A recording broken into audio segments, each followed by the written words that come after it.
தமிழ்நாட்டின் திருநெல்வேலியிலிருந்து வந்த 14 வயசான ஒரு பையன். அவன் பெயர் கார்த்திக். சின்ன வயசிலிருந்தே இயந்திரங்கள்ல அவனுக்கு ஒரு அலாதி ஈர்ப்பு. பழைய ரேடியோ, பழைய பாங்கு, எதுவாக இருந்தாலும் இது எப்படி வேலை செய்கிறது அவனுக்கு தெரியணும். 17 வயசுல அவன் வீட்டுக்காரருக்கும் அயல்வாசிகளுக்கும் மொபைல் ஃபோன் ரிப்பேர் பண்ணாதான் ஆரம்பம். இரவு படிக்கிறதும் பகல் பிராக்டிஸ் பண்றதும் அவன் வாழ்க்கையோட ரொம்ப முக்கியமான ருட்டீன்.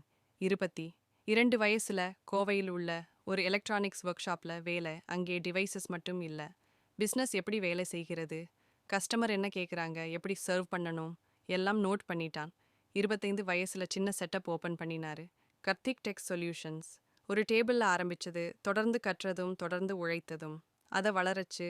27 வயசுல சிறிய நிறுவனங்களுக்கு தன் ஐடியாஸ் ப்ரெசென்ட் பண்ண ஆரம்பிச்சார். அவர்கள் அவனோட டெடிகேஷனை பார்த்து அவனுக்கு வாய்ப்புகள் தந்தாங்க.